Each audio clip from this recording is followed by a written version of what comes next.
প্রিয় দর্শক, আপনারা দেখছেন সনাতনী মুখ ইউটিউব চ্যানেল। আজকে আমি সম্পূর্ণ একটা অন্য বিষয় নিয়ে কথা বলবো। বাংলাদেশি সংখ্যালঘু হিন্দুদের প্রতি বছরের পর বছর ধরে স্বাধীনতা লাভের পর থেকে বিশেষ করে বছরের পর বছর ধরে যেভাবে অত্যাচার নির্যাতন হয়ে এসেছে, ঠিক আসলে কোন রাজনৈতিক দল হিন্দুদের পক্ষে থেকেছে বা কোন রাজনৈতিক দল সরাসরি হিন্দুদের বিরোধিতা করেছে তা সম্পূর্ণটাই তুলে ধরার চেষ্টা করব। আসলে 1947 সালের পর দেশ ভাগ হয়ে যাওয়ার পর থেকেই বাংলাদেশের সংখ্যালঘু হিন্দুরা কোনোদিনই একটু নিশ্চিন্তে বা নিরাপদে থাকতে পারেনি। বছরের পর বছর যখনই যে দল ক্ষমতায় এসেছে তখনই হিন্দুদের উপর নেমে এসেছে চরম অত্যাচার নির্যাতন। আর সেই কারণেই বাংলাদেশের সংখ্যালঘুরা ধীরে ধীরে ধীরে বিশেষ করে হিন্দু সম্প্রদায়ের লোকজন কমতে কমতে আজকে এই অবস্থায় এসে দাঁড়িয়েছে। এই হিন্দুরা আসলে এই ভারতবর্ষকে তাদের নিজেদের দেশ মনে করে, যার জন্য তারা ভারতেই সোজাসুজি ভারতেই চলে আসে, অন্য কোথাও যাওয়ার তাদের জায়গা নেই, তারা যায়ও না। অনেক সময় আমরা বাংলাদেশের বিভিন্ন চ্যানেল বা সোশ্যাল মিডিয়ায় দেখি যে বাংলাদেশের হয়ে অনেক হিন্দু কথা বলে বা তাদেরকে দিয়ে জোর করে বলিয়ে নেওয়া হয়। যদি বলতেই হয় তাহলে অনেক সময় সবাই বলে না, বাংলাদেশে একটা জিনিস প্রচার আছে। আমি বাংলাদেশের সম্পর্কে খোঁজখবর নিয়ে যেটা দেখেছি সেটা হচ্ছে বাংলাদেশের একটা বিষয় প্রচার আছে যে হিন্দু মাত্রই হিন্দু মানেই আওয়ামী লীগ। মানে সে যদি বিএনপিকে ভোট দেয়, জামাত ইসলামকে বাংলাদেশের হিন্দুরা কোনোদিন ভোট দেয় না আর কোনোদিন দেবেও না। এটাই হচ্ছে চিরন্তন সত্য। যেমন আমাদের ভারতবর্ষের মুসলমান সম্প্রদায় যেমন কখনো বিজেপিকে ভোট দেয় না। হ্যাঁ, এদেরকে আপনারা যতই বোঝান, যতই এদের জন্য কাজ করেন, কিন্তু এরা কখনোই বিজেপিকে ভোট দেবে না। বাংলাদেশে জামাত ইসলামের সাথে বিজেপির তুলনা করাটা ঠিক হলো না, ভুল হলো। তারপরেও আমি বলছি, বাংলাদেশে জামাত ইসলাম একটা জঙ্গি সংগঠন। এই সংগঠনটা শুধু ইসলামিক শাসন কায়েম করবে, শরীয়তি আইন কানুন এই নিয়েই ওরা ব্যস্ত থাকে। অন্য ধর্মের লোকজনদেরকে এরা কোনোদিন সহ্য করতে পারেনি, সহ্য করেও না। তো যাই হোক, আমি সেই প্রসঙ্গে যাচ্ছি না। তা বিজেপির কথা কেন বললাম? বিজেপি একমাত্র দল ভারতবর্ষে যারা সবসময় হিন্দুদের কথা ভেবেছে, হিন্দুদের ভালো মন্দ সুবিধা অসুবিধা সবসময় দেখে এসেছে। আমার দেখা অন্য কোনো রাজনৈতিক দল এইভাবে কখনো হিন্দুদের দেখেনি। উল্টোটা যদি বলি, অন্য যে সমস্ত রাজনৈতিক দলকে আমি দেখেছি তারা সবাই মুসলমান ভোট নেওয়ার জন্য সবসময় চেষ্টা চালিয়ে থাকে। অর্থাৎ মুসলমান ভোটটাকে তাদের পকেট ভোট করার জন্য মুসলমানদের পক্ষে যা যা করার দরকার, যা যা বলার দরকার সবটাই তারা বলে। প্রয়োজন বোধে তারা হিন্দুদের বিরুদ্ধে কথা বলে, হিন্দুদের দেবদেবী নিয়ে কথা বলে।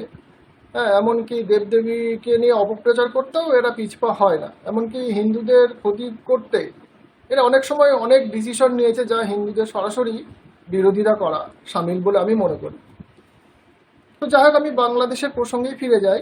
স্বৈরশাসক এরশাদের পতনের পর প্রথম যখন আওয়ামী লীগ শেখ হাসিনা যখন ইংল্যান্ড থেকে দেশে ফেরত আসে এবং আন্দোলন করে, সেই প্রথম নির্বাচনে কিন্তু আওয়ামী লীগ জয়লাভ করতে পারেনি। সেই নির্বাচনে জয়ী হয়েছিল বাংলাদেশের ন্যাশনালিস্ট পার্টি বিএনপি, খালেদা জিয়ার নেতৃত্বে। তো খালেদা জিয়া সরকার গঠন করে। তো এই খালেদা জিয়া, প্রথমে আমি বলি বাংলাদেশের ইতিহাসটা পুরোটাই জানা দরকার। এই খালেদা জিয়া পুরোটাই ছিল একদম আপাদমস্তক ছিল ভারত বিরোধী। মানে এরা ভারত বিরোধিতা করেই সারা জীবন ক্ষমতা এসেছে। এই জামাত ইসলাম যেমন হিন্দু বিরোধিতা করে একটা লাইমলাইটে আসতে চায় বা সবার সামনে আসতে চায়, নিজের জনপ্রিয়তা বাড়িয়ে নিতে চায়, ঠিক ওই একই কাজ জামাত ইসলামই করে থাকে। মানে জামাত ইসলামকে আর বিএনপিকে আপনি আলাদা করে কিছু ভাবতে পারবেন না। আমি যদি বলি যাহা জামাত তাহাই বিএনপি, অর্থাৎ জামাত এবং বিএনপি ভাই ভাই, এদের এজেন্ডা একই। তো যাই হোক, হিন্দুরা সবসময় আওয়ামী লীগকেই ভোট দিয়ে এসেছে। হিন্দুরা ভেবেছিল যে এই আওয়ামী লীগ সরকার অন্ততপক্ষে তাদের কথা একটু ভাববে। কিন্তু দেখা গেল 1996 সালে 23শে জুন, আমি আবারও বলছি 1996 সালে 23শে জুন প্রথম যখন শেখ হাসিনা বাংলাদেশের প্রধানমন্ত্রী হয়ে ক্ষমতায় বসে, তারপরেও কিন্তু বাংলাদেশের হিন্দুদের ভাগ্যের কোনো পরিবর্তন হয়নি। এখানে দেখা গেছে যে এই আওয়ামী লীগের নেতাকর্মীরাও, এই আওয়ামী লীগের নেতাকর্মীদেরও দেখা গেছে অনেক সময় হিন্দুদের বিরোধিতা করতে, হিন্দুদের জায়গা জমি বিক্রি বা বেচাকেনা করতে না দেওয়া, বা যে দাম সেই দামে যাতে তারা বিক্রি করতে না পারে তার জন্য সর্বদা চেষ্টা করা। এই হিন্দু বিরোধিতা যখনই বাংলাদেশে আসে তখনই কি হয়, এই সব রাজনৈতিক দল একই হয়ে যায়। তখন আর ওই জামাত বলে কিছু থাকে না, বিএনপি বলে কিছু থাকে না, বা আওয়ামী লীগ বলে কিছু থাকে না। অথচ এই আওয়ামী লীগকে বাংলাদেশের হিন্দুরা খুব ভরসা করে এবং ভরসা করে তাদেরকে ভোটও দেয়। হাসিনা সেইবার 1996 সালের 23 জুন যখন প্রথম ক্ষমতায় আসে, তাদের একটা প্রতিশ্রুতি ছিল। সেই প্রতিশ্রুতির কথা হয়তো অনেকে মনে করে রেখেছেন বা অনেকে ভুলে গেছেন। সেই প্রতিশ্রুতি যেটা তাদের মেন ছিল যে তারা যদি ক্ষমতায় আসে তাহলে যুদ্ধ অপরাধীদের বিচার করা হবে, তাদের উপযুক্ত শাস্তির আওতায় আনা হবে। কিন্তু দেখা গেল কোনো কারণবশত বাংলাদেশের এই আওয়ামী লীগ সরকার ক্ষমতায় এসেও এই যুদ্ধ অপরাধীদের কিন্তু বিচার করতে পারেনি। এই যুদ্ধ অপরাধীদের বিচার করতে না পারায় বাংলাদেশের প্রকৃত যারা আওয়ামী লীগ ছিল, প্রকৃত যারা মানে স্বাধীনতাকামী লোক ছিল, স্বাধীনতার পক্ষের লোক ছিল, তাদের অনেক ভোট কিন্তু এই আওয়ামী লীগের থেকে কেটে যায় এবং ফলস্বরূপ দ্বিতীয়বার কিন্তু এই আওয়ামী লীগ সরকার নির্বাচনে পরাজিত হয়। আবার সেই বাংলাদেশের ন্যাশনালিস্ট পার্টি বিএনপির খালেদা জিয়া সরকার ক্ষমতায় আসে। তো হিন্দুদের কপালে যা হবার তাই হয়, আবারও অত্যাচার নির্যাতন শুরু হয়। সেই প্রসঙ্গ বাদ দেই, কারণ এরা সারা জীবনের ভারত বিরোধী, এরা সারা জীবন ভারত বিরোধিতা করে এসেছে এবং করে। আর এই তারেক রহমান দ্বিতীয়বার যখন আওয়ামী লীগ ক্ষমতায় আসে, তখন বাংলাদেশের রাজনীতিতে রাজপুত্রের ভূমিকায় ছিল তারেক রহমান। আমি বাংলাদেশের প্রেসিডেন্ট, তৎকালীন প্রাক্তন প্রেসিডেন্ট জিয়াউর রহমান সম্পর্কে কোনো কটু কথা বলবো না। তিনি সেই সময় সেনাবাহিনীতে ছিলেন, স্বভাবত কারণেই স্বাধীনতার পক্ষে তাকে যুদ্ধ করতে হয়েছে। কিন্তু এই তারেক রহমান, যাকে নিয়ে আমি আজকে আমার মেন ভিডিও, এই তারেক রহমান হচ্ছে জঙ্গিদের গডফাদার। এই তারেক রহমানের বক্তব্য সেই সময় আমরা দেখেছি পুরোটাই ভারত বিরোধিতা, হিন্দু বিরোধিতা। প্রতিটা সভা মঞ্চে, প্রতিটা সভায় ভারত বিরোধিতা ছাড়া তার কোনো বক্তব্য ছিল না। সে এই ভারত বিরোধিতা করেই বিশেষ করে জনপ্রিয়তা লাভ করে। পরবর্তীতে এই তারেক রহমান দ্বিতীয়বার যখন খালেদা জিয়া যখন ক্ষমতায় আসে, তখন তারেক রহমানের একটা বিরাট দাপট ছিল। তারেক রহমানের কথাতেই অনেক কিছু হতো। বাংলাদেশে সেই সময়, আমার ঠিক দিন তারিখটা মনে নাই, সেই সময় বাংলাদেশের একটা সমাবেশে শেখ হাসিনা যখন বক্তব্য রাখছিল, এই তারেক রহমানের সহযোগিতায় এবং তৎকালীন বাংলাদেশের স্বরাষ্ট্র প্রতিমন্ত্রী লুৎফুজ্জামান বাবর, সেই সময় বাংলাদেশের স্বরাষ্ট্র প্রতিমন্ত্রী, জঙ্গি নেতা, কিছুদিন আগেও জেলে ছিল। জামাত ইসলাম ক্ষমতায় এই জোর করে পেছন দরজা দিয়ে ক্ষমতায় আসার পরে তাকে জেল থেকে মুক্তি দিয়েছে। এই লুৎফুজ্জামান বাবরের কথা একটু বলি। এই লুৎফুজ্জামান বাবর সরাসরি ভারত বিরোধিতায় লিপ্ত ছিল। ভারতের বিভিন্ন রাজ্যে সে অস্ত্র সাপ্লাই করার জন্য বাংলাদেশে অস্ত্র আমদানি করত এবং 10 ট্রাক অস্ত্র একবার ধরা পড়ে এবং সেই মামলাতেও তার শাস্তি হয়। তো যাই হোক, পরবর্তীতে এই লুৎফুজ্জামান বাবরও ছাড়া পায় এই এনসিপিদের সহযোগিতায়, জঙ্গি রাজাকারের বাচ্চাদের সহযোগিতায়। এই তারেক রহমান সেই গ্রেনেড হামলার ছিল মাস্টার মাইন্ড। সেই হামলায় আইভি রহমান সহ আওয়ামী লীগের প্রচুর নেতাকর্মী, আইভি রহমানের তো মারাই যায়, এছাড়াও প্রচুর নেতাকর্মীরা আহত হয়। এমনকি তৎকালীন বাংলাদেশের প্রধানমন্ত্রী শেখ হাসিনাও আহত হয়, তার কানের ব্যাপক ক্ষয়ক্ষতি হয়। সে পরবর্তীতে বেশ কিছুদিন কানে ঠিকমতো শুনতো না। তো যাই হোক, আমার যেটা বলতে চাইছি সেটা হচ্ছে এই তারেক রহমান আসলে সুস্থ মস্তিষ্কের না, জঙ্গি মানসিকতার একটা মানুষ। এই তারেক রহমান নেতৃত্বেই বাংলাদেশে হিন্দুদের উপরে অত্যাচার চলে। আমি এই কথাগুলো বলতাম না, কেন বলছি, কেন তথ্য তুলে ধরছি। বাংলাদেশের ভারত বিরোধিতা, বাংলাদেশের জনগণের 100% জনগণের যে ভারত বিরোধিতা, সেই বিরোধিতার জন্যই আজকে আমার এই ভিডিওটা আসলে তুলে ধরা। এই বাংলাদেশি জনগণগুলো, সহজ কথায় যদি বলি, এরা না মানে কি আওয়ামী লীগ বলেন কি বিএনপি বলেন, মুষ্টিমেয় কিছু আওয়ামী লীগ যারা, মুষ্টিমেয় কিছু লোক ছাড়া সবাই এরাও ভারত বিরোধী। এরাও ভারতের আসলে পক্ষে কথা বলে না। সাধারণ কিছু পাবলিক আছে যারা সত্যি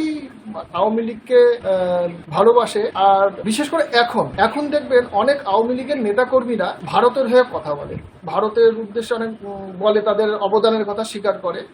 কিন্তু তারা কিন্তু আগে কিন্তু করতো না, এখন ঠেলায় পড়েছে তাই ভারতের হয়ে কথা বলে, ভারতের প্রশংসা করে। কিন্তু আগে আমি কোনোদিন দেখিনি যে যারা ভারত বিরোধিতা করছে তাদের প্রতিবাদ করা বা কিছু করা, এরা কিন্তু করে না, এরা করেনি। আগামীতেও হয়তো আওয়ামী লীগ কোনোদিন ক্ষমতায় আসলে তখন কিন্তু আবার ভুলে যাবে। এই হচ্ছে বাংলাদেশ। যেটা বলার, এখন শেখ হাসিনা বর্তমানে ভারতে রয়েছে, ভারতের সহযোগিতা সে উনি দেশে ফেরার চেষ্টা করছেন। এই শেখ হাসিনাও কিন্তু হিন্দুদের জন্য কিছু করেনি। আমি আগেও বলেছি যে শেখ হাসিনা কিন্তু হিন্দুদের জন্য কিছু করেনি। শেখ হাসিনা যেটা করেছে, শেখ হাসিনার পতনের কারণ যেটা, আমি সেটা বলি। অনেকে অনেক কথা বলছে, কিন্তু শেখ হাসিনার পতনের কারণ শেখ হাসিনা নিজেও জঙ্গিবাদকে পোষণ করেছে। যদি বলেন কিভাবে জঙ্গিবাদকে পোষণ করেছেন, শেখ হাসিনার আমলে পরবর্তীতে উনি সেকেন্ড টার্ম যখন ক্ষমতায় আসে তখন কিছু যুদ্ধাপরাধীদের বিচার করেছে, এটা সত্যি ঘটনা। কিন্তু হিন্দুদের উপর যখন অত্যাচার হয়েছে, অবিচার হয়েছে, তখন কিন্তু হাসিনার প্রশাসন কিন্তু কখনো কারা করলো, কেন করলো, বিচার করা এগুলো কিন্তু করেনি। তারা কিন্তু চোখ বন্ধ করে থেকে তারা দেখে যাও হিন্দুদের উপর অত্যাচার হয়েছে, ঠিক আছে চুপচাপ থাকো, পাশ কাটিয়ে যাও, ঠিক এইভাবেই পাশ কাটিয়ে গেছে। শেখ হাসিনা মুসলমানদের ভোট পাওয়ার জন্য চেষ্টা করেছে। কেমন ভাবে চেষ্টা করেছে? শেখ হাসিনার আমলে শেখ হাসিনা ঢালাও, আমি আবার বলছি, শেখ হাসিনার ক্ষমতাকালে শেখ হাসিনার ঢালাও মাদ্রাসার লাইসেন্স দিয়েছে। বাংলাদেশের আনাচে কানাচে অলিতে গলিতে মাদ্রাসার জন্ম নিয়েছে, আর সেই মাদ্রাসা থেকে তৈরি হয়েছে আওয়ামী লীগ বিরোধী, মুক্তিযুদ্ধ বিরোধী সংগঠন এবং ভারত বিরোধী মানসিকতার জঙ্গি। তো এই জঙ্গিগুলোই শেখ হাসিনাকে উৎখাত করেছে, এখানে বলার অবকাশ রাখে না। আজকে শেখ হাসিনা কান্নাকাটি করে লাভ নেই। শেখ হাসিনা নিজের পায়ে নিজে কুড়াল মেরেছেন, এখন ভারতের শরণাপন্ন হয়েছে। ঠিক আছে, ভারত সরকার যেটা ভালো মনে করেছেন, কিন্তু আমি বলি শেখ হাসিনাকেও অত সমাদর করা বা উনার হয়ে কাজ করার কিছু নেই। 1971 সালে ভারত যখন বাংলাদেশকে স্বাধীন হতে সাহায্য করে, বাংলাদেশের হয়ে সরাসরি যখন যুদ্ধ করে, শেখ হাসিনার ভূমিকা কি ছিল? এই যে ভারত বিরোধিতা করেছিল যারা, তাদের কি কোনো শাস্তির আওতায় নিয়ে এসেছিল কোনোদিন? বা এই যে হিন্দুদের উপরে এত অত্যাচার হয়েছিল, শেখ হাসিনা কি কোনোদিন তাদের যারা অত্যাচার করেছিল তাদের কি কোনো শাস্তির ব্যবস্থা করেছিল? কোনোদিনই কিন্তু করেনি। আমি আবারও বলছি, কোনোদিন করেনি, আগামী দিনেও করবে না। এই মুসলিম জাতটাই আমার দেখা পুরোটাই বেঈমানের জাত। এরা যে থালায় খায় সেই থালায় ফুটো করে, এদের মানসিকতাটাই হচ্ছে এইরকম। আমাদের মাননীয় প্রধানমন্ত্রী দেখলাম বাংলাদেশের তারেক রহমানকে, জঙ্গি সংগঠনের গডফাদার তারেক রহমানকে ভারতে আসার জন্য আমন্ত্রণ জানিয়েছেন। বেশ ভালো কথা, একজন রাষ্ট্রপ্রধান আরেকজন রাষ্ট্রপ্রধানকে আমন্ত্রণ জানাবে, এটাই স্বাভাবিক, আমরা মেনেও নিয়েছি। তো ভারতে যেই ব্রিক্স সম্মেলন আছে, সেই ব্রিক্স সম্মেলনটা হবে 12 এবং 13 সেপ্টেম্বর দিল্লিতে। তো সেখানে তারেক রহমানকে আনুষ্ঠানিকভাবে আমন্ত্রণ জানানো হয়েছে। বাংলাদেশের পক্ষ থেকে এখনো কোনো সদর্থক উত্তর পাওয়া যায়নি। আমার যতদূর মনে হয়েছে সম্ভবত সদুত্তর পাওয়া যাবেও না, যদিও যায় সেটা পুরোটাই নির্ভর করছে বাংলাদেশ জামাত ইসলামের প্রতি। জামাত যদি মনে করে যে তারেক রহমান ভারতে আসবে, সম্মেলনে আসবে, যোগ দেবে, তবেই তারেক রহমানের পক্ষে সম্মেলনে যোগ দেওয়া সম্ভব। তাছাড়া কিন্তু তারেক রহমানের পক্ষে যোগ দেওয়া সম্ভব না, এটা আমার কাছে মনে হয়েছে। তাই এত সময় নিচ্ছে, এত চিন্তা ভাবনা করছে। হয়তো শেষ মুহূর্তে আসবে, হয়তো আসবে না, সেটা সময় বলে যাবে। এখন বাংলাদেশের জনগণ, বাংলাদেশের জঙ্গিগুলো যেভাবে ভারত বিরোধিতা করে, করুক, অসুবিধা নেই, কিন্তু ভারতের অভ্যন্তরীণ বিষয় নিয়ে যেভাবে হস্তক্ষেপ করে, আমাদের দেশের প্রধানমন্ত্রীকে যেভাবে কটূক্তি করে, গালিগালাজ করে, বাজে কথা বলে, শুধু প্রধানমন্ত্রী না, প্রধানমন্ত্রীর প্রয়াত মাকে নিয়েও যেভাবে কুরুচিকর মন্তব্য করে, এগুলো আসলে বলা সম্ভব না। এমনকি আমাদের রাজ্যের প্রাক্তন মুখ্যমন্ত্রী মমতা বন্দ্যোপাধ্যায়কে নিয়েও কুরুচিকর মন্তব্য করেছে, এমনকি তাকে বিয়ের প্রস্তাব পর্যন্ত দিয়েছে, যেগুলো সত্যি আসলে মেনে নেওয়া যায় না। সে মমতা ব্যানার্জির ভাবাদর্শের সাথে আমার মিল নাই থাকতে পারে, কিন্তু বাইরের কেউ আমাদের দেশের কোনো নেতা নেত্রী বা সাধারণ মানুষকে নিয়ে কথা বলবে, এইটা আমার পক্ষে মেনে নেওয়া সম্ভব না। সেটা নরেন্দ্র দামোদর দাস মোদী হোক, বা মমতা ব্যানার্জি হোক, বা অভিষেক ব্যানার্জি হোক, বা রাহুল গান্ধী হোক, যেই হোক না, ভারতের বিরুদ্ধে বাজে কথা বললে তার প্রতিবাদ আমি করেছি, আমি আবারও করে যাব।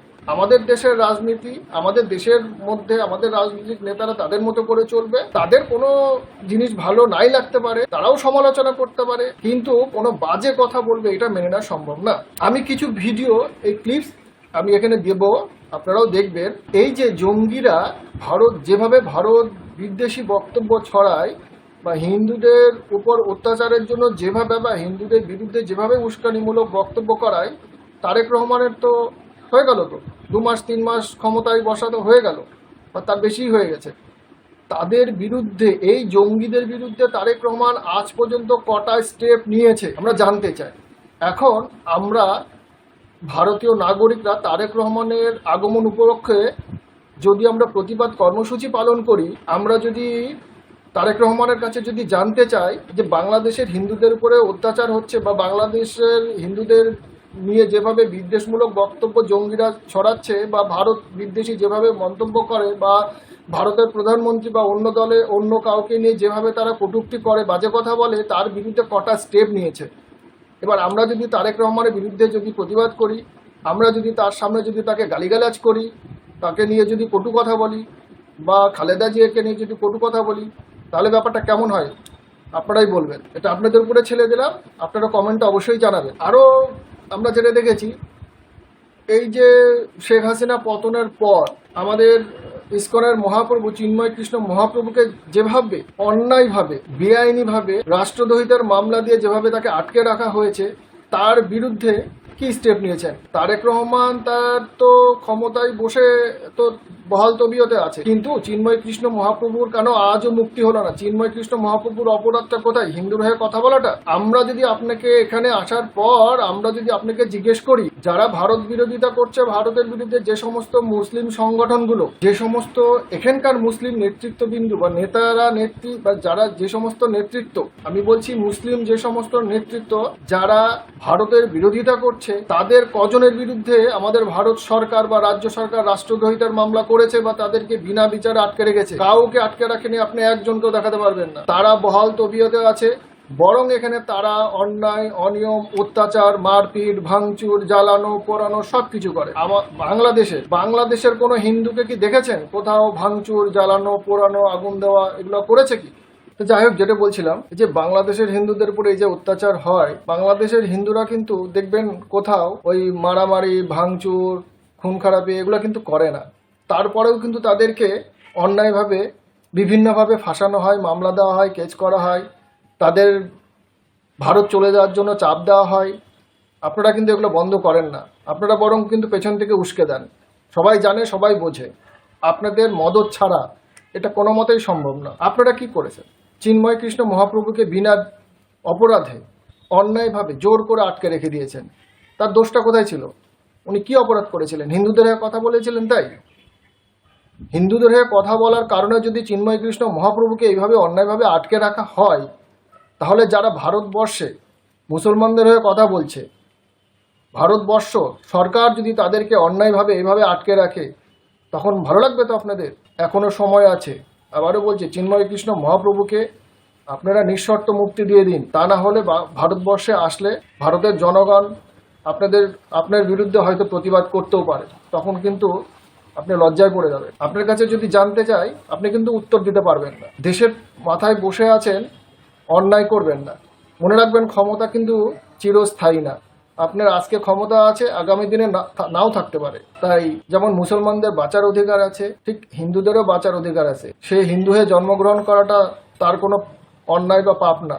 তাই তাদেরকে এইভাবে হ্যারেজ করবেন না, অত্যাচার করবেন না। আমি আবারও বলছি, চিন্ময় কৃষ্ণ মহাপ্রভুকে নিঃশর্ত মুক্তি দিয়ে দিন, কারণ উনি কোনো অন্যায় কাজ করেননি, জাস্ট উনি হিন্দুদের হয়ে কথা বলেছেন। আর আপনার সম্পর্কে তো যা বলার বলেই দিলাম, আর নতুন করে বলার কিছু নেই। আমাদের দেশের মাননীয় প্রধানমন্ত্রীর কাছে, স্বরাষ্ট্রমন্ত্রীর কাছে অনুরোধ থাকবে, এই তারেক রহমানকে আপনারা বলবেন, চাপ দেবেন যে যেন চিন্ময় কৃষ্ণ মহাপ্রভুকে ছেড়ে দেয় এবং বাংলাদেশের সংখ্যালঘু হিন্দুদের উপর যেভাবে অত্যাচার হয়, তার জন্য সঠিক তদন্ত করে এবং যেন বিচার করে, আর ভবিষ্যতে যেন কোনো রকম অত্যাচার না হয় সেই দিকেও যেন খেয়াল রাখে। আর ভারত বিরোধিতা করুক, তাতে আমাদের কিছু যায় আসে না, কিন্তু ভারতের প্রধানমন্ত্রীকে নিয়ে, তার মাকে নিয়ে যে কটু কথা বলবে, এর ফল কিন্তু ভুগতে হবে। আবারও বলছি, ভারতের প্রধানমন্ত্রী বা ভারতের আমরা যাদেরকে ভগবান বলে মনে করি, তাদেরকে নিয়ে কটু কথা বলবে আর আমরা ছেড়ে দেবো? আমরা কিন্তু ছেড়ে দেবো না। এমন একটা সময় আসবে, আমরা কিন্তু ছেড়ে দেবো না। আমি বলছি, আপনাকে কিন্তু আপনার ওই বাবা আমেরিকাও বাঁচাবে না, ওই চীনও বাঁচাতে আসবে না, পাকিস্তানও বাঁচাতে আসবে না। কথাটা মাথায় রাখবেন। তো যাই হোক, আজকে আর বেশি কিছু বলবো না, কিছু বলার নেই। যারা আমার চ্যানেল দেখছেন তারা তো দেখছেনই, যারা সাবস্ক্রাইব করেননি, যদি মনে করেন যে আপনারা হিন্দুদের পক্ষে, সনাতন ধর্মের পক্ষে, হিন্দুরা একজোট হতে চান, তাহলে বলবো আমার চ্যানেলটাকে সাবস্ক্রাইব করে পাশে থাকবেন, সনাতনীদের হাতকে শক্ত করবেন, এই আশাটুকু করতেই পারি। সবাই ভালো থাকবেন, সুস্থ থাকবেন।